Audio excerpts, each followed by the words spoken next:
नमस्कार दोस्तों, अध्यापक मंत्रा पर आपका हार्दिक स्वागत है। और एक प्रैक्टिस सेट हमारा कंप्लीट हो गया है। आज की क्लास में हम देखेंगे प्रैक्टिस सेट 2। ठीक, इसके 50 प्रश्न हम हल करेंगे। तो चलिए शुरू करते हैं। आज का पहला प्रश्न है, प्राचीन दक्षिण भारत में संगम साहित्य के बारे में निम्नलिखित कथनों में से कौन एक सही है। तो संगम कविताओं में भौतिक संस्कृति का एक संदर्भ नहीं है। वर्ण एवं सामाजिक वर्गीकरण संगम कवियों को ज्ञात था। सी है, संगम कविताओं में समर शौर्य का कोई संदर्भ नहीं है। और चौथा है, संगम साहित्य में जादुई ताकतों को असंगत बताया गया है। तो इसमें क्या हो जाएगा, इसका उत्तर कौन सा सही है? तो इसका उत्तर हो जाएगा बी, वर्ण का सामाजिक वर्गीकरण संगम कवियों को ज्ञात था। ठीक है, वर्ण का सामाजिक वर्गीकरण संगम कवियों को ज्ञात था। और पहले का उत्तर क्या हो जाएगा? बी हो जाएगा। क्या हो जाएगा? बी। दूसरा प्रश्न है, भारत में पाषाण युग के बारे में निम्नलिखित कथनों पर विचार कीजिए। पहला है, विभिन्न युगों को पत्थर के औजारों के प्रकार और शिल्प विज्ञान के आधार पर पहचाना जाता है। तो ये सही है, बिल्कुल। विभिन्न युगों को पत्थर और औजारों के प्रकार के आधार पर ही पहचाना जाता है। दूसरा है, विभिन्न युग के अंदर औजारों के प्रकार और शिल्प विज्ञान में कोई क्षेत्रीय विभिन्नता नहीं है। ये गलत हो जाएगा। हर एक में क्षेत्रीय विभिन्नता पाई जाती है।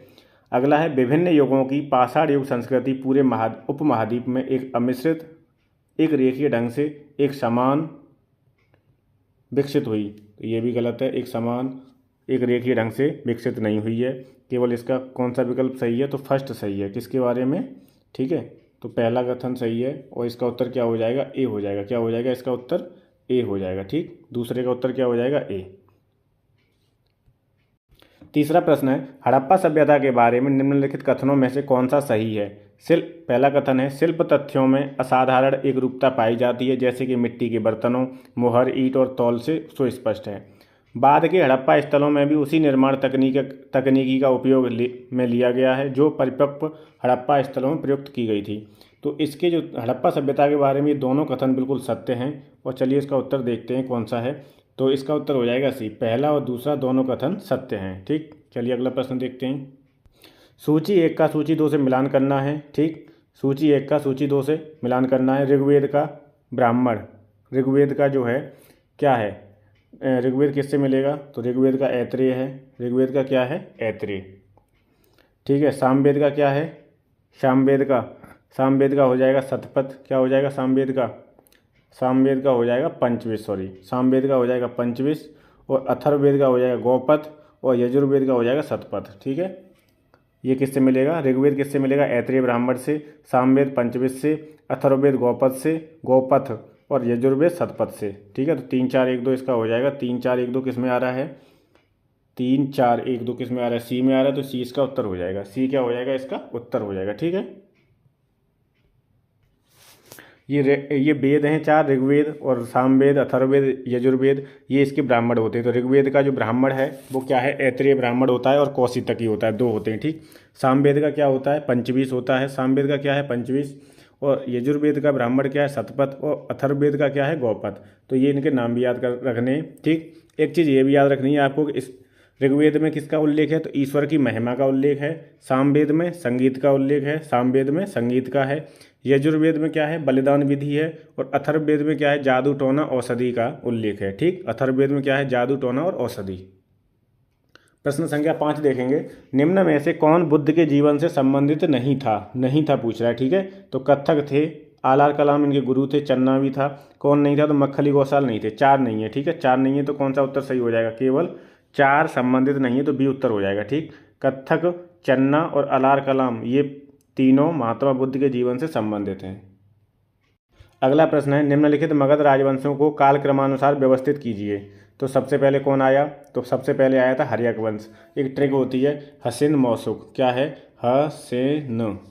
हर्यक वंश, शिशुनाग वंश, नंद वंश, मौशुक। तो मौ से हो जाएगा मौर्य वंश, सा से हो जाएगा शुंग वंश और का से हो जाएगा कण्व वंश। अब देखो सबसे पहले कौन सा आएगा? हर्यक वंश। तो 4 हो जाएगा सबसे पहले, तो ए। फिर कौन सा आएगा? सी है नहीं इसमें, ना है, तो नंद वंश हो जाएगा। तो 4 1 हो जाएगा।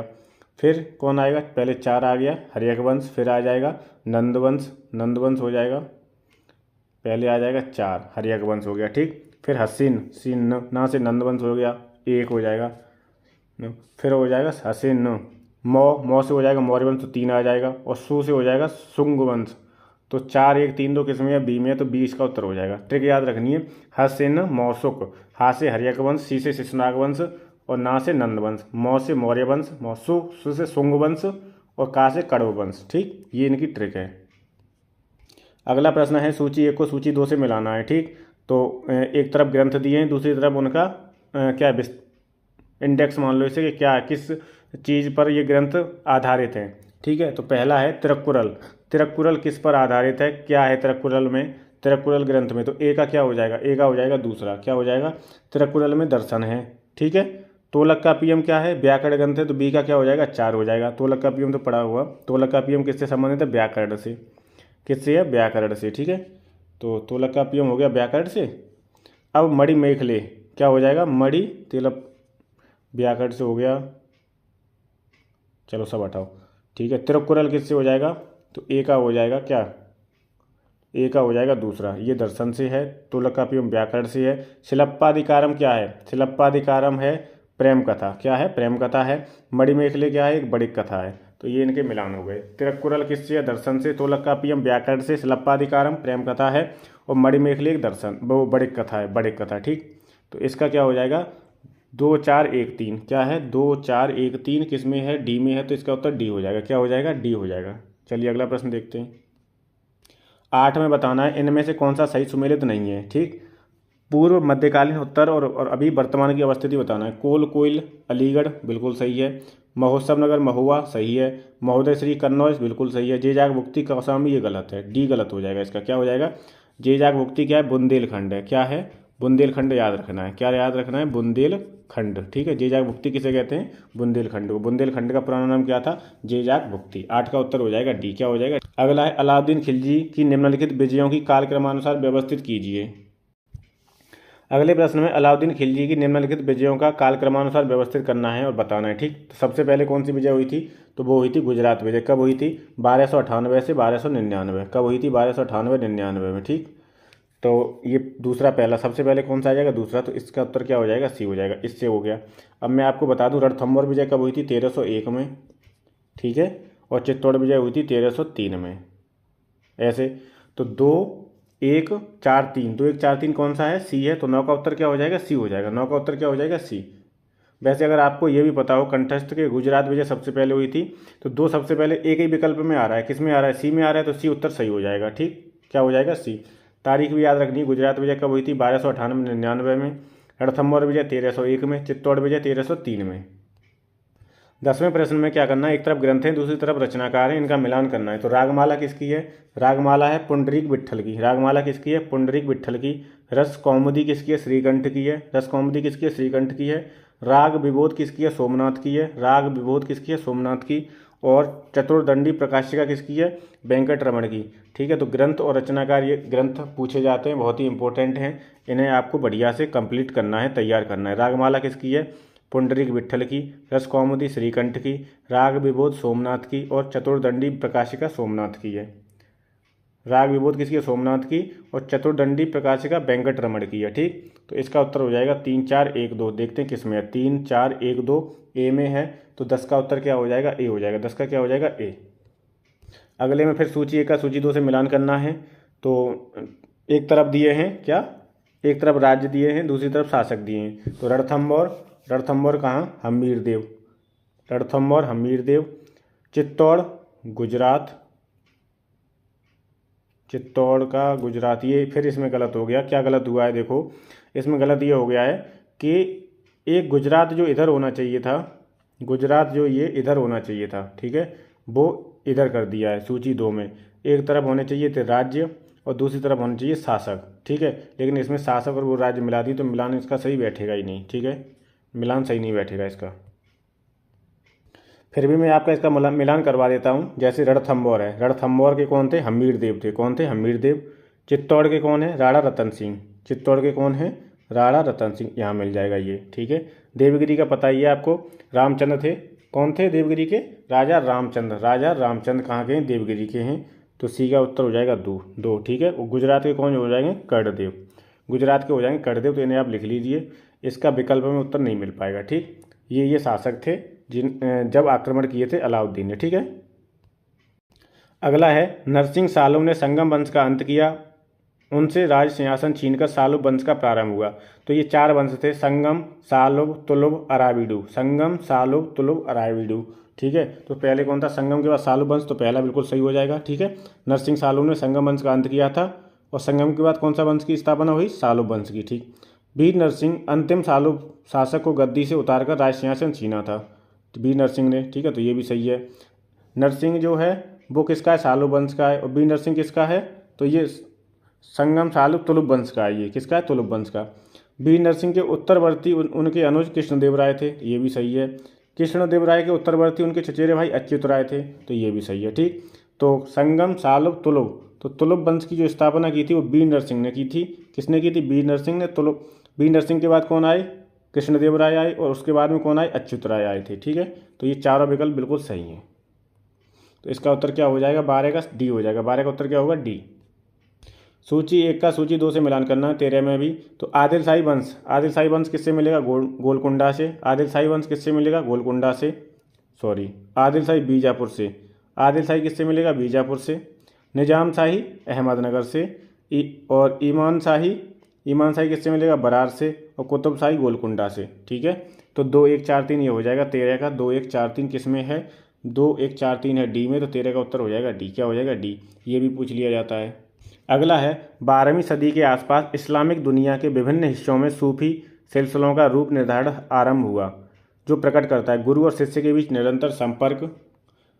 ये भी सही है, संपर्क को क्या करता है? निरंतर संपर्क। दूसरा है पैगंबर मोहम्मद की अविच्छित आध्यात्मिक वंशावली, भक्तों की ओर आध्यात्मिक शक्ति और आशीष का हस्तांतरण। तो ये जो हैं तीनों ही विकल्प इसके सही हैं, और इसका उत्तर क्या हो जाएगा? डी हो जाएगा। 14 का उत्तर क्या हो जाएगा? डी हो जाएगा। अगला प्रश्न है निम्नलिखित स्मारकों को उनसे संबंधित शासकों से सुमेलित करके नीचे दिए गए कूटों से सही उत्तर का चयन करना है। ठीक, तो दोहरा गुम्बद किससे मिलेगा? दोहरा गुम्बद सिकंदर लोदी से। किससे? सिकंदर लोदी से। तो ए का हो जाएगा चौथा। ठीक है, अष्टभुजीय मकबरा शेरशाह सूरी से। सत्य मेहराबीय मकबरा, तो ये किससे मिलेगा? ये मिलेगा बलबन से। ठीक है, गोल गुम्बद तो मोहम्मद आदिल शाह से मिलेगी ये। ठीक है, तो क्या हो जाएगा? पहले का चौथा और चौथा 4 1 3 2 क्या हो जाएगा? 4 1 3 2। चलिए विकल्प देखते हैं।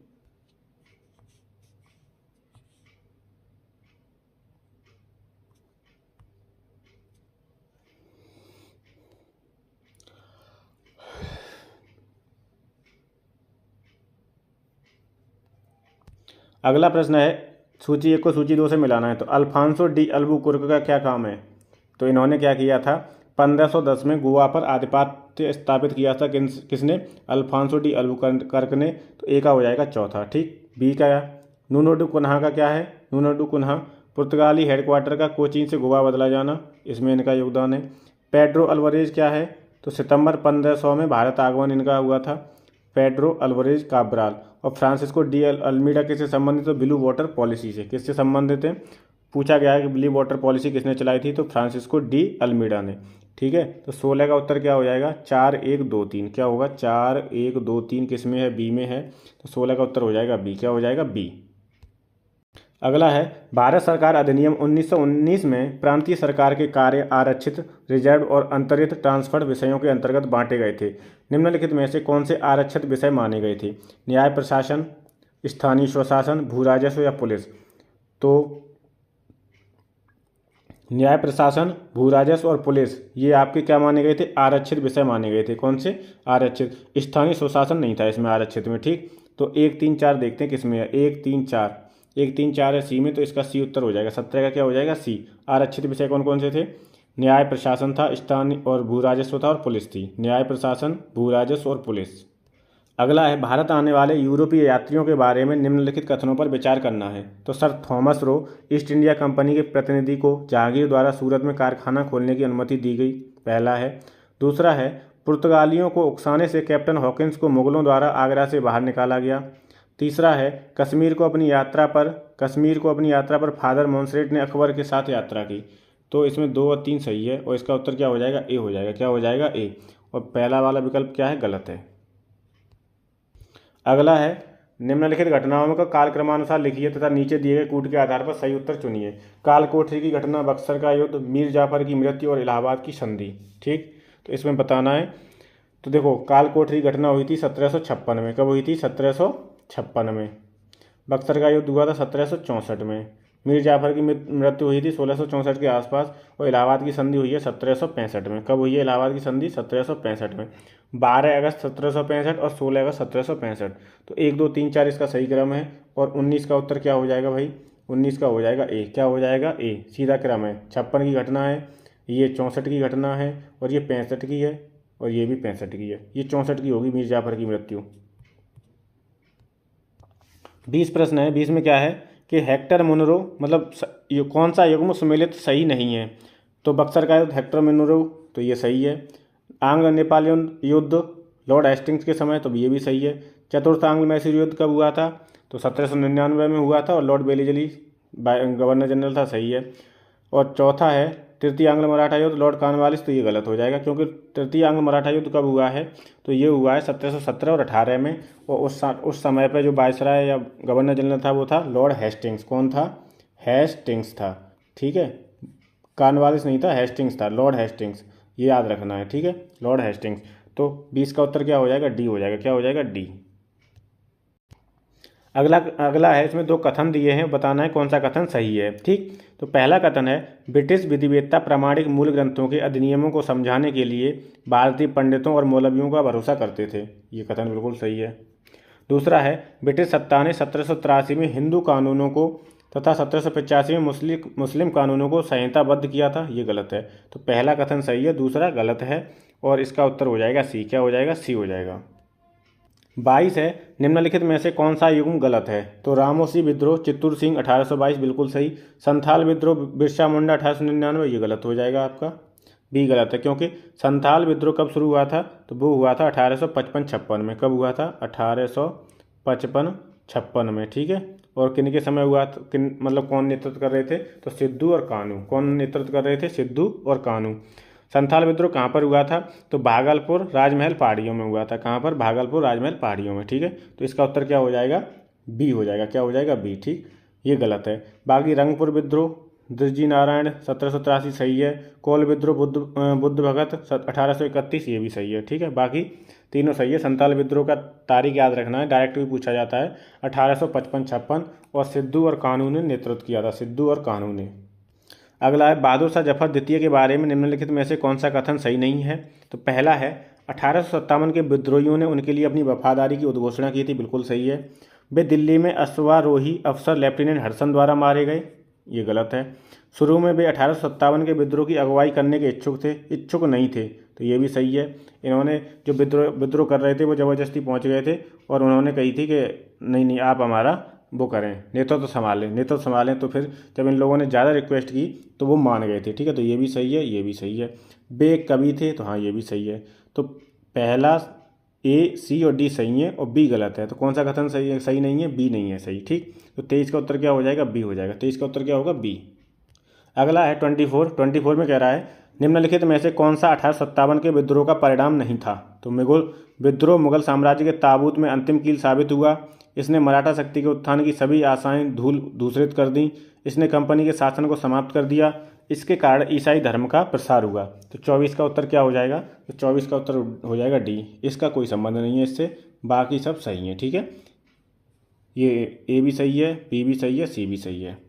अगला प्रश्न देखते हैं 25। स्वामी दयानंद सरस्वती के बारे में बताना है कौन सा कथन सही है। देवी एवं देवताओं की मूर्ति पूजा के विरुद्ध थे। वेदों को अमोघ मानते थे। इन्होंने एक नारा भी दिया था, वेदों की ओर लौटो, वेदों की ओर लौटो। ठीक है, तीसरा है ईश्वरचंद्र विद्यासागर से मिले थे और उनसे विचार विमर्श किया था। तो स्वामी दयानंद सरस्वती के बारे में तीनों कथन सही हैं, और 25 का उत्तर हो जाएगा सी। क्या हो जाएगा? 25 का सी। अगला प्रश्न है 26। सर सैयद अहमद खान के बारे में कथन सत्य बताना है। उनका जन्म 1817 में दिल्ली में हुआ था। तो ये तो बिल्कुल सही है, इनका जन्म 1817 में दिल्ली में हुआ था। बी है दूसरा कथन है उन्होंने कुरान पर टीका लिखी और विज्ञान को बढ़ावा दिया। तो ये दोनों ही कथन इनके बारे में सही हैं। ठीक है, दिल्ली में जन्म हुआ था और कुरान पर टीका लिखी थी और विज्ञान को बढ़ावा दिया था सर सैयद अहमद खान ने। ठीक, तो दोनों कथन सही हैं। 26 का उत्तर हो जाएगा सी। क्या हो जाएगा? सी। हेनरी विवियन डेरोजियो के संबंध में कथन पर विचार करना है, ठीक। तो उनका जन्म 1809 में हुआ था, ये सही है। वो 1834 तक हिंदू कॉलेज के शिक्षक थे, ये गलत है। वे फ्रांसीसी क्रांति से प्रेरित थे, ये भी सही है। उन्होंने अपने छात्रों को तार्किक दृष्टिकोण से सोचने के लिए प्रेरित किया था, ये भी सही है। तो पहला भी सही है, तीसरा भी सही है, चौथा भी सही है, ठीक है। पहला, तीसरा, चौथा सही है। चलिए देखते हैं विकल्प। पहला, तीसरा, चौथा किस में सही है? तो डी में सही है, और 27 का उत्तर हो जाएगा डी। 27 का क्या हो जाएगा? डी हो जाएगा। अगला है, सूची 1 को सूची 2 से मिलाना है। तो लैंड होल्डर सोसाइटी से संबंधित कौन है? तो वो हैं द्वारकानाथ टैगोर। कौन है? द्वारकानाथ टैगोर। ए का हो जाएगा 4। ए का क्या हो जाएगा? 4 हो जाएगा, ठीक है। ए का 4। फिर है British India society. British India society से कौन है? William Adams. कौन है? William Adams. 3 हो जाएगा इसका, ठीक है। इंडियन सोसाइटी से कौन है? इंडियन सोसाइटी से सी का हो जाएगा आनंद मोहन बोस, ठीक है। और इसका हो जाएगा 2। Indian association S N. बनर्जी, सुरेंद्र नाथ बनर्जी। तो इसका हो जाएगा 1। 4, 3, 2, 1 उत्तर हो जाएगा। देखते हैं 28 का क्या हो जाएगा। 4, 3, 2, 1 ए में है, तो ए उत्तर बिल्कुल सही है, ए सही हो जाएगा। अगला है, भारतीय राष्ट्रीय कांग्रेस के बारे में बताना है। सरोजनी नायडू कांग्रेस की अध्यक्ष होने वाली प्रथम महिला थी, ठीक है। तो ये कांग्रेस की प्रथम अध्यक्ष थी एनी बेसेंट। कौन थी? Annie Besant. तो पहला तो हो गया गलत। दूसरा है, सी.आर. दास ने जब कांग्रेस अध्यक्ष के रूप में कार्य किया तब वे जेल में थे, बिल्कुल सही है। एलन ऑक्टेवियन ह्यूम प्रथम ब्रिटिश नागरिक थे जो कांग्रेस अध्यक्ष बने, ये भी गलत है, क्योंकि ये कांग्रेस के कभी अध्यक्ष नहीं बने, ये कांग्रेस के महासचिव थे और दिसंबर 1885 में इन्होंने कांग्रेस की स्थापना की थी, ठीक है। कांग्रेस की स्थापना की थी और ये कांग्रेस के महासचिव रहे, ये कभी भी अध्यक्ष नहीं बने। अल्फ्रेड वेब कांग्रेस के अध्यक्ष थे 1894 में, तो ये सही है। तो 2 और 4 सही हैं, बाकी 1 और 3 गलत है, ठीक है। सरोजनी नायडू भारतीय राष्ट्रीय कांग्रेस की प्रथम भारतीय महिला थी जो अध्यक्ष बनी थी। भारतीय महिला में पूछेगा तो सरोजनी नायडू, अगर नॉर्मल पूछता है कि भारतीय राष्ट्रीय कांग्रेस की प्रथम महिला अध्यक्ष तो एनी बेसेंट। 29 का उत्तर हो जाएगा बी। 2 और 4 सही हैं, तो बी उत्तर बिल्कुल सही है, ठीक, बी हो जाएगा। मिलान करना है एक अनुसूची का, ठीक है। तो पहली अनुसूची, दूसरी, तीसरी पूछ रहा है। तीसरी में क्या हो जाएगा? शपथ हो जाएगी, शपथ और प्रतिविज्ञान का प्रारूप, तो ए का हो जाएगा दूसरा। चौथी अनुसूची में क्या है? राज्यसभा में स्थानों का आवंटन। क्या है? राज्यसभा में स्थानों का आवंटन, तो ए का दूसरा हो जाएगा और बी का पहला हो जाएगा, ठीक है। बी का पहला हो जाएगा। मैंने एक ट्रिक बताई थी, राज्य वेतकी शपथ सभा, तो राज्य और राज्य किस में आ जाएंगे? सूची 1 में आ जाएंगे। शपथ, राज्य वेतकी, वेतन भत्ते किस में आ जाएंगे? सूची 2 में आ जाएंगे, ठीक है। और राज्य वेतकी शपथ किस में आ जाएगा? 3 में आ जाएगा। और सभा, राज्यसभा किस में आ जाएगा? 4 में आ जाएगा, तो ये याद रखना है, ठीक है। अब सातवीं अनुसूची में क्या है? तो 7वीं में है संसद और राज्य विधानमंडलों द्वारा बनाई जाने वाली विधियों की विषय सूची है। सूचियाँ किस में? 7वीं अनुसूची में, ठीक। 8वीं अनुसूची में क्या है? भाषाएं हैं। 8वीं अनुसूची में कितनी भाषाएं हैं? तो 22 भाषाओं का जिक्र किया गया। कितनी का? 22 भाषाओं का। बोडो, डोंगरी, मैथिली, संथाली। बोडो, डोंगरी, मैथिली, संथाली भाषा, ये 4 भाषाएं सबसे बाद में जोड़ी गई थी। कितनी? 4 भाषाएं सबसे बाद में जोड़ी गई हैं, ठीक है। अब इसका उत्तर देखना है कि उत्तर क्या हो जाएगा। तो 30 का उत्तर हो जाएगा क्या? सी, क्योंकि पहले का दूसरा था, दूसरे का पहला, फिर सी का चौथा था और डी का तीसरा था। अगला है, निम्नलिखित कथनों पर विचार कीजिए। संवैधानिक सरकार वह है जो राज्य की सत्ता के हित में व्यक्ति की स्वतंत्रता पर प्रभावकारी प्रतिबंध लगाती है। नहीं भाई, प्रतिबंध नहीं लगा सकती प्रभावकारी। जो व्यक्ति की स्वतंत्रता के हित में राज्य की सत्ता पर प्रभावकारी प्रतिबंध लगाती है, ये सही है। तो संवैधानिक सरकार वह है जो व्यक्ति की स्वतंत्रता के हित में राज्य की सत्ता पर प्रभावकारी प्रतिबंध लगाती है। तो 31 का क्या हो जाएगा? बी हो जाएगा। दूसरा केवल सही है। कौन सा सही है? केवल 2 सही है, तो बी उत्तर बिल्कुल सही है। इसका क्या हो जाएगा? बी। अगला प्रश्न है, निम्नलिखित में से कौन सी विशेषताएं संघीय राज्य के मानकों के विपरीत हैं? सामान्य अखिल भारतीय सेवा और एकल एकीकृत न्यायपालिका। तो ये दोनों ही विशेषताएं संघीय राज्य के मानकों के विपरीत हैं, पहला दूसरा। तो इसका उत्तर क्या हो जाएगा? सी हो जाएगा। क्या हो जाएगा इसका उत्तर? 32 का हो जाएगा सी। ये जो दोनों हैं, सामान्य अखिल भारतीय सेवाएं और एकल एकीकृत न्यायपालिका, किसके मानकों के विपरीत हैं? तो संघीय राज्यों के मानकों के, ठीक। अच्छा, एक चीज़ और याद रखनी है, 312 में अखिल भारतीय सेवाओं का उल्लेख है। अनुच्छेद 312 में अखिल भारतीय सेवाओं का उल्लेख है, पूछ लिया जाता है। अगला है, भारतीय संविधान अर्धसंघात्मक है। बिल्कुल सही है। भारतीय संविधान न तो संघात्मक है और न ही एकात्मक है, ये भी सही है। तो ए और आर दोनों सही हैं और आर ए की सही व्याख्या कर रहा है। 33 का उत्तर हो जाएगा ए। 33 का क्या हो जाएगा? ए हो जाएगा। अगला है निम्नलिखित कथनों पर विचार करना है। तो भारत एक लोकतांत्रिक राज्य व्यवस्था है, बिल्कुल सही है। भारत एक प्रभुसत्ता संपन्न राज्य है, बिल्कुल सही है। भारत में लोकतांत्रिक समाज है, ये भी बिल्कुल सही है। भारत एक कल्याणकारी राज्य है, तो कल्याणकारी राज्य की अवधारणा है भाई राज्य के नीति निर्देशक तत्वों में। चारों विकल्प सही हैं और 34 का हो जाएगा डी। 34 का क्या हो जाएगा? डी हो जाएगा। 35 में सूची 1 का सूची 2 से मिलान करना है। ठीक है, सूची 1 का सूची 2, एक तरफ दिए हैं हमें भाग और किस भाग में कौन सा विषय है वो बताना है। ठीक, तो मौलिक अधिकार किस में? भाग 3 में है। मौलिक अधिकार किस में? भाग 3 में। ठीक है, मौलिक कर्तव्य किस में है? मौलिक कर्तव्य है भाग 4 के ए में। 4 के ए में है। ठीक है, संघ किस में है? इसे छोटा करना पड़ेगा।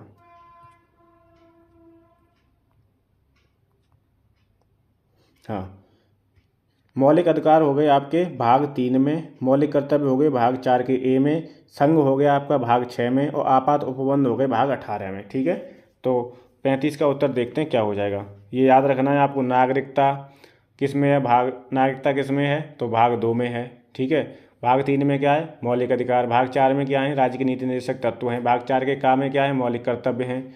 तो ये इंपॉर्टेंट है, भाग कौन से भाग में क्या चीज़ है, बहुत इंपॉर्टेंट है। तो 35 का उत्तर हो जाएगा ए। 2 1 4 3। 35 का उत्तर क्या हो जाएगा? ए।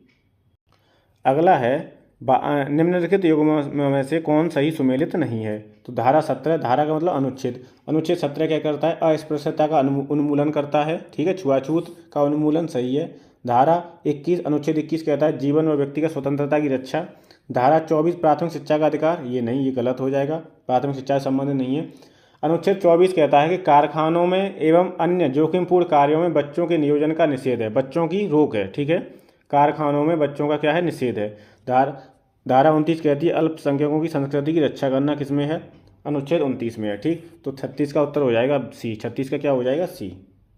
अगले प्रश्न में एक तरफ अनुच्छेद दिए हैं, दूसरी तरफ उनका विषय दिया है, किस अनुच्छेद में कौन सी चीज़ है।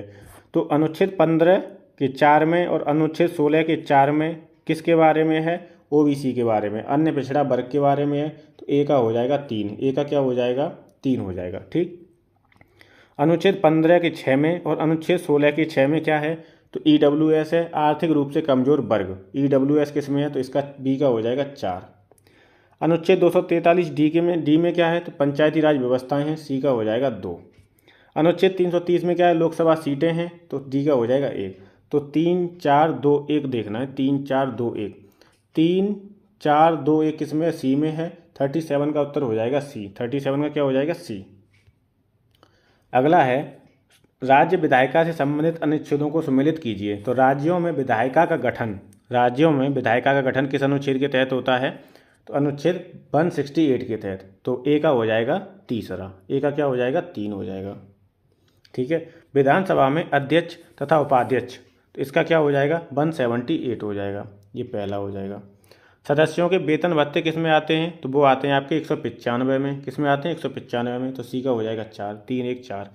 वित्त विधेयक की परिभाषा किस में आती है? 199 में आती है। तो ये हो जाएगा डी का दूसरा। तो 3 1 4 2 देखना है किस में है। 3 1 4 2। 3 1 4 2 है सी में, तो इसका उत्तर हो जाएगा सी। क्या हो जाएगा इसका उत्तर? सी हो जाएगा। ठीक, इंपॉर्टेंट है अनुच्छेद, भाग, है ना, अनुसूचियाँ, राष्ट्रपति और ये मौलिक अधिकार, मूल कर्तव्य, राज्य के नीति निर्देशक तत्व, मोस्टली प्रश्न यहीं से बन जाते हैं, प्रधानमंत्री और चुनाव प्रक्रिया से। अगला प्रश्न है संविधान का अनुच्छेद 14 कानून के समान संरक्षण के विषय में है, जिसका तात्पर्य क्या है? किसी को स्वैच्छिक रूप से जीवन से वंचित न करना या न्यायपालिका तक पहुंचने का समान अधिकार। तो कानून के समान संरक्षण के लिए है कि न्यायपालिका तक पहुंचने का समान अधिकार सबको मिलना चाहिए, 39 का। ठीक है, एक तो ये हो जाएगा। तीसरा है समान अपराध के लिए भिन्न अथवा उच्च दंड न दिया जाना। समान अपराध के लिए भिन्न अथवा उच्च दंड न दिया जाना, तो ये भी सही है। चलिए देखते हैं इसका। और चौथा है कानून के समक्ष जाति अथवा वर्ग विशेष के व्यक्तियों का समान होना, तो ये भी सही है। पहला छोड़ के 2 3 4 सही है, तो 39 का उत्तर हो जाएगा सी। क्या हो जाएगा? 39 सॉरी बी हो जाएगा। 39 का उत्तर क्या हो जाएगा? बी हो जाएगा। ठीक, बी। 40 में कह रहा है कि कथन ए दिया है और दूसरे में कारण आर दिया है। तो कथन ए है अल्पसंख्यक शब्द की भारत के संविधान में परिभाषा नहीं दी गई है। अल्पसंख्यक आयोग संवैधानिक निकाय नहीं है। ऊपर के दोनों वक्तव्यों के संदर्भ में निम्नलिखित में से कौन सा सही है? तो ये दोनों ही कथन सही हैं, लेकिन एक दूसरे की व्याख्या नहीं करते हैं। ठीक है, दोनों ही कथन सही हैं। तो बी का इसका उत्तर हो जाएगा 40 का बी। ए और आर दोनों सही हैं, परंतु ए की सही व्याख्या आर नहीं करता है। ठीक है। राष्ट्रपति के पद की अवधि से संबंधित निम्नलिखित में से कौन सा कथन सही नहीं है? राष्ट्रपति के पद की अवधि 5 वर्ष है, बिल्कुल सही है। राष्ट्रपति को महाभियोग द्वारा पद से हटाया जा सकता है, ये भी सही है। राष्ट्रपति अपने पद की अवधि समाप्त होने के पूर्व लोकसभा अध्यक्ष को लिखित त्यागपत्र दे सकता है, तो ये गलत है। राष्ट्रपति अपने पद की अवधि समाप्त हो जाने पर भी तब तक पद धारण करता होगा जब तक उसका उत्तराधिकारी अपना पद ग्रहण नहीं कर लेता, तो ये भी सही है। डी कौन सा इसमें सही नहीं है? तो सी सही नहीं है। ठीक है, ये लोकसभा अध्यक्ष को अपना त्यागपत्र नहीं दे सकता। ठीक, तो 41 का उत्तर क्या हो जाएगा? सी हो जाएगा। 41 का क्या हो जाएगा? सी। 42 में कह रहा है कि नीचे दो वक्तव्य दिए गए हैं, एक को कथन ए और दूसरे को कारण आर नाम दिया गया है। तो कथन ए में कह रहा है राष्ट्रपति और राज्यपाल पर उनके किसी भी कार्य के लिए न्यायालय में मुकदमा नहीं चलाया जा सकता। दूसरा है राष्ट्रपति पर महाभियोग चलाया जा सकता है और राज्यपाल को असंवैधानिक कृत्यों के करने पर पदच्युत किया जा सकता है। ठीक है, तो महाभियोग चलाया जा सकता है, मुकदमा नहीं चलाया जा सकता। दोनों कथन इसके सही हैं, कथन ए भी सही है, कारण आर भी सही है, लेकिन ये व्याख्या नहीं कर रहे एक दूसरे की। तो इसका उत्तर हो जाएगा बी। क्या हो जाएगा? बी। ए और आर दोनों सही हैं, किंतु आर ए की सही व्याख्या नहीं कर रहा है। 43 है भारत के राष्ट्रपति के संदर्भ में निम्नलिखित में से कौन सा कथन सही है? राष्ट्रपति के बारे में बताना है। ठीक, तो आपको एक आइडिया लग रहा होगा कि कौन सा टॉपिक, जो प्रैक्टिस सेट में जो ज़्यादा टॉपिक पूछा जा रहा है वो इंपॉर्टेंट है। ऐसे ही पेपर में भी होता है भाई, राष्ट्रपति इंपॉर्टेंट है, प्रधानमंत्री मोस्ट इंपॉर्टेंट है, कैबिनेट इंपॉर्टेंट है। ठीक है, मूल कर्तव्य इंपॉर्टेंट है, मौलिक अधिकार इंपॉर्टेंट है, राज्य के नीति निर्देशक तत्व इंपॉर्टेंट है, पंचायती राज व्यवस्था प्रणाली इंपॉर्टेंट है। तो ये आपको पढ़ना, क्या छोड़ना है, क्या पढ़ना है, ये मेन चीज़ होती है। ठीक है, तो इसमें क्या पढ़ना है जो आपके मतलब का है, ये नहीं कि पूरी पॉलिटी लेके बैठ के पढ़े जा रहे हैं। पढ़ना क्या है, हमें पेपर के हिसाब से पढ़ना है, सिलेबस के हिसाब से पढ़ना है, जो कंटेंट इंपॉर्टेंट है, जो टॉपिक इंपॉर्टेंट है, उनके हिसाब से पढ़ना है। ठीक, तो राष्ट्रपति अपने पद की अवधि समाप्त हो जाने पर तब तक बना रहता है जब तक उसका उत्तराधिकारी अपना पद ग्रहण नहीं कर लेता, बिल्कुल सही है। दूसरा है राष्ट्रपति संसद का संयुक्त अधिवेशन बुलाता है, ये भी सही है। तो दोनों सही हैं। 43 का उत्तर क्या हो जाएगा? 43 का हो जाएगा ए। क्या हो जाएगा? 43 का ए। अगला है भारत के राष्ट्रपति के विशेष अभिभाषण के संदर्भ में। तो राष्ट्रपति लोकसभा के साधारण निर्वाचन के पश्चात प्रथम सत्र और प्रत्येक वर्ष के प्रथम सत्र के आरंभ में संसद के दोनों सदनों की संयुक्त बैठक को संबोधित करता है, बिल्कुल सही है। प्रत्येक वर्ष के प्रथम सत्र के आरंभ में और संसद के दोनों सदनों की संयुक्त बैठक को ये कौन संबोधित करता है? राष्ट्रपति करता है। दूसरा है राष्ट्रपति अपने अभिभाषण में संसद को उसके आह्वान के कारणों के विषय में सूचित करता है, तो ये भी सही है। 44 के दोनों सही हैं। ठीक है, ए और फर्स्ट और सेकंड दोनों सही हैं, तो इसका उत्तर क्या हो जाएगा? 44 का सी हो जाएगा। क्या हो जाएगा? सी। भारत के राष्ट्रपति के बारे में निम्नलिखित कथनों पर विचार करना है। सब राष्ट्रपति के बारे में तीसरा क्वेश्चन है लगातार। तो पहला है राष्ट्रपति को विशिष्ट जानकारी पाने के लिए मंत्रिपरिषद को संबोधित करने का और संदेश भेजने का अधिकार है, बिल्कुल सही। राष्ट्रपति विधान विषयक प्रस्थापनाओं से संबंधित जानकारी मांग सकता है, ये भी सत्य है। संघ के प्रशासन संबंधी मंत्रिपरिषद के सभी विनिश्चय राष्ट्रपति को संसूचित किए जाने चाहिए, तो ये भी सही है। पहला, दूसरा, तीसरा दोनों सही हैं, तीनों सही हैं। 45 का उत्तर देखते हैं। तो 45 का क्या हो जाएगा? डी हो जाएगा। क्या हो जाएगा? 1, 2, 3 किस में आ रहे हैं? डी में, तो डी सही है। अगला है भारतीय संसद असीमित विधायिनी शक्ति का प्रयोग कर सकती है कि नहीं कर सकती? नहीं कर सकती, नहीं लिखा है इसमें, नहीं कर सकती है, ये गलत हो जाएगा। ठीक है, भारतीय संसद असीमित विधायिनी शक्ति का प्रयोग कर सकती है, ठीक है, तब ये सही होता। नहीं कर सकती लिखा है इसलिए गलत है। ठीक, संविधान ने न्यायिक सर्वोच्चता के सिद्धांत को अपनाया है, गड़बड़ हो गया ये। भारतीय संसद असीमित विधायिनी शक्ति का प्रयोग नहीं कर सकती, सही है ये। ठीक है, असीमित विधायिनी शक्ति का प्रयोग नहीं कर सकती है संसद। ठीक, दूसरा है संविधान ने न्यायिक सर्वोच्चता के सिद्धांत को अपनाया है। संविधान ने न्यायिक सर्वोच्चता के सिद्धांत को अपनाया, तो ये गलत हो जाएगा। ठीक है, न्यायिक सर्वोच्चता के सिद्धांत को नहीं अपनाया, तो ए सही है और आर गलत है। तो इसका उत्तर क्या हो जाएगा? ए सही, आर गलत, सी हो जाएगा। क्या हो जाएगा? सी हो जाएगा। ठीक है, 47 में लोकसभा अथवा राज्यसभा की विधानसभा के निर्वाचन में जीतने वाले उम्मीदवार को निर्वाचित घोषित किए जाने के लिए किए गए मतदान का कम से कम 50% पाना अनिवार्य है? नहीं भाई, 50% पाना नहीं अनिवार्य है। दूसरा है, भारत के संविधान में अधिकथित उपबंधों के अनुसार लोकसभा में अध्यक्ष का पद बहुमत वाले दल को जाता है तथा उपाध्यक्ष का पद विपक्ष को जाता है। ये भी गलत है।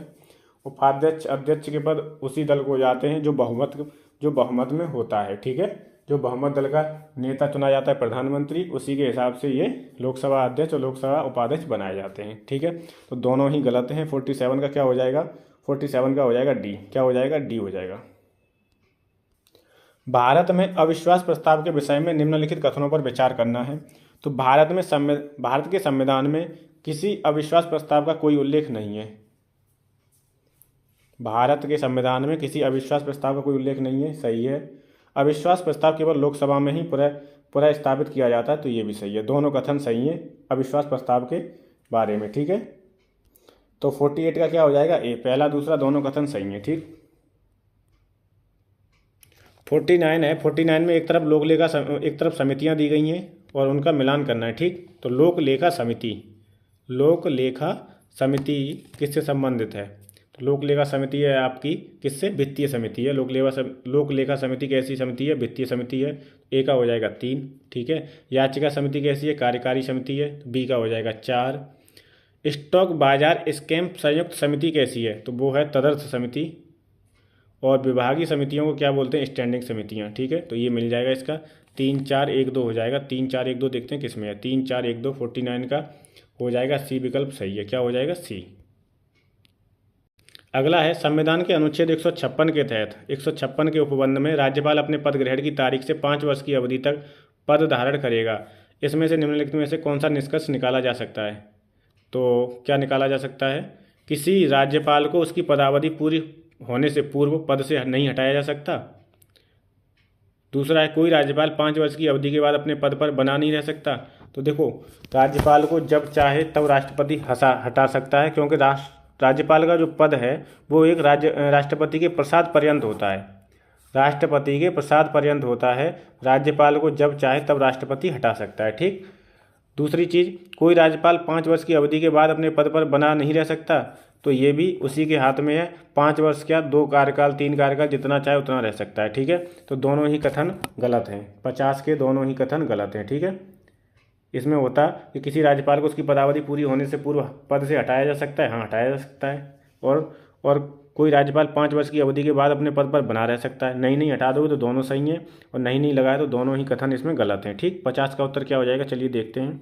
तो दोनों ही नहीं, तो इसका हो जाएगा डी। क्या हो जाएगा? इसका डी हो जाएगा। ठीक, अगर आपको ये सीरीज़ अच्छी लग रही है, प्रश्न आपको अच्छे लग रहे हैं, तो प्लीज़ चैनल को लाइक करें, शेयर करें और सब्सक्राइब करें। आज के 50 प्रश्न हमने कंप्लीट कर लिए हैं सेट 2 के। ठीक है, सेट 2 2 दिन में और ख़त्म हो जाएगा। 2 क्लास और होंगी। प्रत्येक प्रैक्टिस सेट की 3 क्लासें होनी है। कितनी होनी है? 3, जिसमें हम 50 प्रश्न कवर करेंगे। कितने 50। ठीक, तो चलिए आज की क्लास को यहीं पर विराम देते हैं। अध्यापक मंत्रा के साथ जुड़ने के लिए बहुत बहुत धन्यवाद। Thank you so much.